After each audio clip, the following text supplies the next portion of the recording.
Hello guys, నేనైతే కనుక ఈరోజు ఎపిసోడ్ 7 గురించి చెప్పబోతున్నా.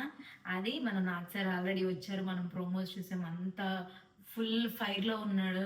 అండ్ ఫస్ట్ ప్రోమో చూసినప్పుడు నాకు అంత ఫైర్ అనిపించలేదు, బట్ సెకండ్ ప్రోమో చూసిన తర్వాత మాత్రం నేనైతే ఫుల్ సాటిస్ఫైడ్. అబ్బా, ఇలా ఉండాలిరా, ఇలా చెప్పాలరా నాగ్ సార్ అని చెప్పేసి నేను ఎలా అయితే అనుకున్నానో అలానే చెప్పారు.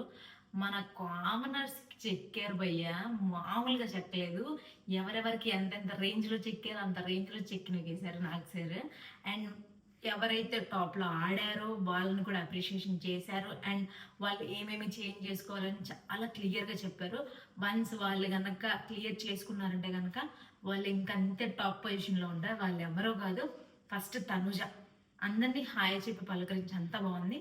ఫస్ట్ తనుజ గారిని చెప్పారు, చాలా గేమ్ బాగా ఆడుతున్నారు, కాకపోతే క్రై బేబీ లాగా ఏడుస్తున్నారు అని చెప్పేసి అయితే మెన్షన్ చేశారు. ఆమె కూడా ఈసారి అలా చేయను అని చెప్పేసి అంది. ఈమె కనుక అంతే నాగ్ సార్ చెప్పిన మాటలు వింటే కనుక పక్కా గదే టాప్ పొజిషన్లో ఉండితే గేమ్ ఆడితే నెక్స్ట్ వీక్లో. ఆమె గురించి ఒకటి, Emmanuel always all rounder. And Emmanuel గుండంకుల్ అంటే మాస్క్ మ్యాన్ని గుండంకుల్ అని అన్నాడు కదా, దానికి కూడా వీడియో వేశారనమాట. లైక్ ఎవరిది తప్పు అని చెప్పేసాను. అఫ్ కోర్స్ మనకి ఆల్రెడీ అక్కడ ఇమ్మాన్యుల్ మాస్క్ మ్యాన్ ఇద్దరు కూడా నార్మల్ కామెడీ కన్వర్సేషన్ జరుగుతుంది, ఆయనే తప్పుగా తీసుకొని అలా చేశాడు అని చెప్పేసి మనం ఆల్రెడీ ముందే అనుకున్నాము ముందు ఎపిసోడ్లో. బట్ అయినా సరే ఇక్కడ మన నాగ్ సార్ వాళ్ళిద్దరికి వీడియోస్ చూపించారనమాట. హౌస్ మొత్తం కూడా చెప్పారు ఇది జస్ట్ నార్మల్ కన్వర్జేషన్ అని చెప్పేసి. ఇక్కడ కూడా ఎందుకు నువ్వు ఇమ్మాన్యుల్ అన్నదే సీరియస్గా తీసుకున్నావు అని చెప్పేసి హరీష్ గారికి కూడా గట్టిగా వేశారు. హరీష్ గారి గురించి కొంచెం మాట్లాడదాము. ముందు ఇమ్మాన్యుల్ గారు అయితే కనుక గేమ్ పరంగా కానీ మిగతా పరంగా కానీ అంతా చాలా బాగా ఆడారు.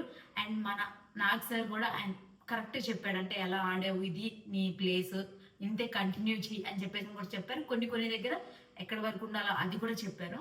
ఇలా వీళ్ళిద్దరికి చెప్పారు. మిగతా వాళ్ళకి ఇంకా కామనర్స్ దగ్గరికి వస్తేనే వాళ్ళకైతే ఇంకా ప్రియాక్ కానీ శ్రీజాక్ కానీ పవన్ కళ్యాణ్, డీమాన్ పవన్, మనీష్ కానీ మామూలుగా చేసుకోలేదు. అంటే వాళ్ళు ఏంటి ప్రతిదాన్ని భూతత్వంలో పెట్టి చూసినట్టు ప్రతిదానికి ఓవర్ యాక్షన్ చేసి యాటిట్యూడ్ చూపిస్తున్నట్టు చూపించారు కదా, అలా చేశారు కదా.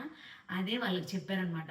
మీరు చెప్తుంది ఒకటి, ఇక్కడ చేస్తుంది ఒకటి, నేను క్వశ్చన్ అడిగింది మీరు ఇంకొక ఆన్సర్ చెప్తున్నారు అనేది కూడా నాకు సార్ వాళ్ళకి వీడియో వేసి చూపించారు. అండ్ డైరెక్ట్ క్వశ్చన్ వేసినప్పుడు ఒక మాట చెప్తున్నారు, వీడియో వేసినప్పుడు ఒక మాట చెప్తున్నారు అనమాట. అది కూడా చాలా క్లియర్గా వేశారు. అది అయిపోయింది. మనీష్ దగ్గరికి వచ్చేసి ఇమ్మాన్యుయల్కి మనీష్కి క్లాష్ అయింది గేమ్ దగ్గర, అది కూడా చెప్పాడు. మనీష్ అయితే కనుక నాకు ఇక్కడ చాలా బాగా నచ్చాడు. అదేంటి అంటే ఒప్పేసుకున్నాడు, నేను ఈ పర్టికులర్ ప్లేస్లో తప్పు చేశాను, హానెస్ట్గా ఒప్పుకుంటున్నాను అని చెప్పేసి అది నాకు బాగా నచ్చింది మనీష్లో. ఇంకా ఫైనల్గా ఎపిసోడ్ మొత్తానికి కూడా హైలైట్ మాస్క్ మ్యాన్. నాకు అంటే అనకూడదు ఏమి, తనకున్నంత యాటిట్యూడు, ఇంకా తెలుగులో చెప్పాలంటే బలుపు, అంత ఓవర్ బలుపు అసలు ఎవ్వరికీ ఉండదు. ఈ ఫుల్ బిగ్ బాస్ హౌస్ మొత్తంలో కూడా ఎవరికి లేదు, అతను ఒక్కడికే ఉంది. నాగ్ సార్ ముందు కూడా ఆయన్ని రివర్స్లో మీరు ఇలా తప్పుడు స్టేట్మెంట్ ఇస్తున్నారు అన్న టైప్లో చెప్పాడు కూడా. కానీ అక్కడ మళ్ళీ నాగ్ సార్ అడిగితే ఏంటి అని నన్ను అడిగినప్పుడు మీరు అందరూ ఇలా చేస్తున్నారు అని చెప్పేసానని అన్నాడు. అంత క్లియర్గా ఆల్రెడీ మనం ముందు ఎపిసోడ్లో డిస్కస్ చేసినట్టుగా ఇమ్మాన్యుయల్ని, భరణి గారిని, తనుజ గారిని, వీళ్ళ ముగ్గురు గురించి వచ్చినప్పుడు ఇమ్మాన్యుయల్ని, భరణి గారిని నేను ఆడవాళ్ళతో ఫైట్ చేశానరా అనే మాట ఆల్రెడీ చెప్పారు. అయితే ఇక్కడ అదే వీడియోని ఫస్ట్ టైం వేసి చూపిస్తే నేను అసలు ఆ వేలో అనలేదు, వాళ్ళు నన్ను క్వశ్చన్ చేశారు, నేను అందుకే సమాధానం, నేను వాళ్ళకి క్వశ్చన్ అడుగుతున్నాను అవతల వాళ్ళకి అని చెప్తున్నాడు. కానీ అయిపోయింది. మళ్ళీ ఇంకోసారి వీడియో చేశారు. అయినా సరే నేను పట్టుకున్న కుందేలకి 3 కాళ్ళు అన్నట్టుగా చేశాడనమాట. నాకైతే అంతే అనిపించింది. ఆయన మాట్లాడుతున్నంతసేపు నాకైతే ఎంత చిరాకేసిందంటే అంత చిరాకేసింది. ఇప్పుడు అంత క్లియర్గా వీడియో కనిపిస్తుంది, హౌస్లో ఉన్న వాళ్ళు మొత్తం చెప్తున్నారు. ఈవెన్ ఇంకా నాగ్ సార్ చెప్తుంది కూడా వినకపోతే బయట ఆడియన్స్ ఉన్నారు, వాళ్ళ చేత కూడా చెప్పించాడు. వాళ్ళు కూడా సేమ్ అదే చెప్పారు, లైక్ ఫ్లిప్ అవుతున్నావు, డబల్ స్టాండర్డ్స్ ఉన్నాయి, ఒకసారేమో అందరు ఈక్వల్ అంటావు, ఇంకోసారేమో లేదు నేను ఇప్పుడు భరణి గారు, ఇమ్మాన్యుయల్, తనుజ, నేను ఇప్పుడు దాకా ఇద్దరు మగవాళ్ళు ఒక ఆడదాంతో ఆడాను అనుకున్నాను, కానీ ఇప్పుడు ముగ్గురు ఆడవుతోనే ఆడాను అనేది చాలా పెద్ద స్టేట్మెంట్ అది ఇచ్చాడు. దానికి చాలా క్లియర్గా నాగ్ సార్ ఆయన గడ్డి పెట్టాడు. అండ్ ఆయన ఓకే సార్ నేను ఇంకా చేయను, నేను ఇలానే ఉంటాయి, ఫ్రెండ్స్ ఆయన ఏంటి అంటే నాకు సరే ఓకే హరీష్ కూర్చో అని చెప్పేసానని ఆయనకి ఇవ్వాల్సింది ఇచ్చేసి కూర్చోబెట్టను. నేను ఇక్కడ ఎవరిని ఫ్రెండ్స్ చేసుకోవడానికి రాలేదు సార్, నేను సింగిల్గా వచ్చాను, సింగిల్గా వెళ్తాను, నాకు ఎవరు అవసరం లేదు. ఇక్కడ కూడా యాటిట్యూడ్, ఎందుకంటే అంత యాటిట్యూడ్ ఎపిసోడ్ మొత్తం కూడా నాకు చిరాకేసింది ఏంటంటే ఆయన కన్వర్జేషన్ అనమాట.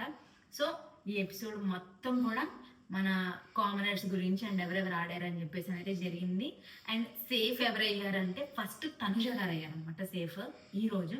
ఇంకా రేపు ఎలానో సండే ఫండే ఫుల్ చిల్గా ఉండి కొంచెం ఎవరు సేఫ్ అవుతారు ఏంటి అని చెప్పేసి రేపు గేమ్స్ ఆడుకుంటూ చెప్తా ఉంటారు.